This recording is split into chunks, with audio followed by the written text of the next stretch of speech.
Hello चैम्स and welcome back. तो आज मैं आपको कुछ ऐसे प्लूरल्स बताने जा रही हूँ जिनका आपको शायद ही अंदाज़ा होगा कि उनका प्लूरल फॉर्म क्या होता है।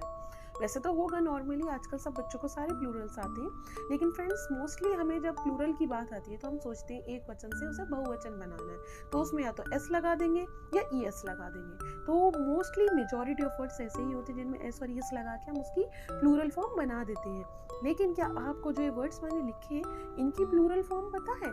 अगर पता है तो बहुत अच्छा है, लेकिन अगर नहीं पता है तो मैं आपको थोड़ा सा इलैबोरेट करके बताती हूँ।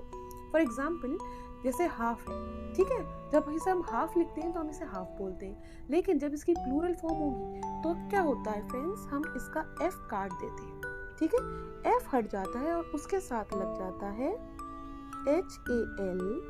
HALVES। तो ये होती है इसकी प्लूरल फॉर्म। तो एफ हट के हमारा क्या लगा यहाँ पे, VES। और तब क्या होता है, एल को साइलेंट कर देते हैं तो हाल्व्स नहीं पढ़ेंगे, हाफ्स, ठीक है।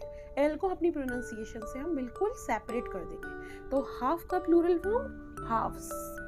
अब ऐसे ही होता है वोल्फ, वुल्फ्स नहीं हो जाता है फ्रेंड्स, इसमें भी सेम होता है, एफ हट जाता है हमारा और इसकी फॉर्म बनती है वोल्व्स, ठीक है। इसमें एल को साइलेंट नहीं करेंगे, वोव्स नहीं होगा, वोल्व्स रहेगा।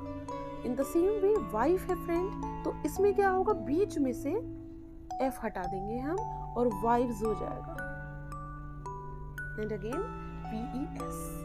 अब लाइफ है, फिर से एफ हट जाएगा और लाइव्स।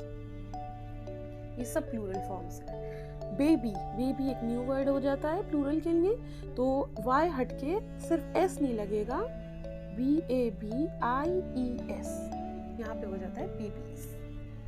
साइज होता है अगर फ्रेंड तो साइजेस हो जाता है, यहाँ पे एस लगता है, ठीक है। नाइफ होता है तो अगेन एफ हट जाता है और नाइव्स हो जाता है, VES लग जाता है। अब ये फ्रेंड कई लोग इसको घोस्ट पढ़ते हैं, यानी कि भूत।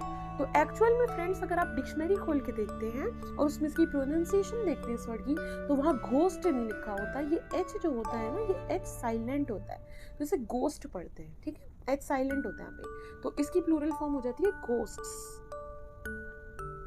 ठीक है, एस लग जाएगा, एच साइलेंट रहता है लेकिन हम इसको लिखते हैं। टूथ का टूथ्स नहीं होता है फ्रेंड, ना ही VES कुछ लगता है, टूथ का हो जाता है टीथ।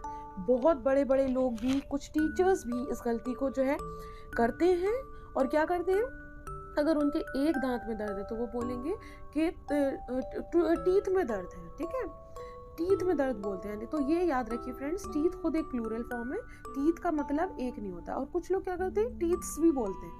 ये बहुत कॉमन प्रॉब्लम है जो लोग करते हैं, टीथ्स होता है, टीथ्स कोई वर्ड नहीं होता है, ठीक है, ये याद हमेशा रखिएगा। तो टूथ का होता है टीथ, टूथ सिंगुलर है, टीथ प्लूरल है। In the same way foot है तो फुट का हो जाता है फीट, ठीक है। और दो और मुझे याद आ रहे हैं वर्ड्स, एक है मैन। फ्रेंड्स याद रखिएगा, मैन्स कभी नहीं होता है, मैन सिंगुलर है और इसका प्लूरल हो जाता है मेन, यानी कि MEN। In the same way women होता है तो उसका भी हो जाता है वुमेन। और एक और वर्ड है फ्रेंड जो बहुत लोग करते हैं, मैंने खुद देखा है, विटनेस किया इसको, चाइल्ड का चाइल्ड्स कर देते हैं या फिर कुछ और ही कर देते हैं।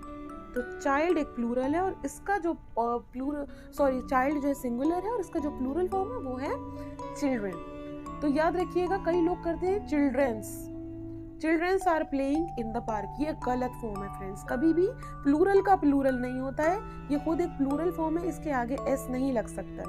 तो याद रखिएगा, चाइल्ड सिंगुलर है और चिल्ड्रन इसकी प्लूरल फॉर्म है। तो फ्रेंड्स कुछ ऐसे वर्ड्स हैं जो आपको बहुत ध्यान रखते हैं, आईलेट्स का पेपर होता है, एग्जाम होता है, उसमें ऐसी छोटी छोटी चीज़ें बहुत पूछी जाती है और यही चीज़ें होती हैं जिनमें आप अटक जाते हैं। कई बार नेट के एग्जाम में, JRF में भी, या जहाँ पे आपका CTET है या कुछ भी है ऐसा आपका कॉम्पिटिटिव एग्जाम है, उसमें ऐसी छोटी बारीकी की चीज़ें बहुत पूछी जाती हैं। तो आई होप आप ये चीज़ें अपनी यहीं पे क्लियर कर लेंगे तो आगे चल के आपको कोई प्रॉब्लम नहीं होगी। तो आई होप आपको ये प्लूरल्स समझ में आ गए होंगे।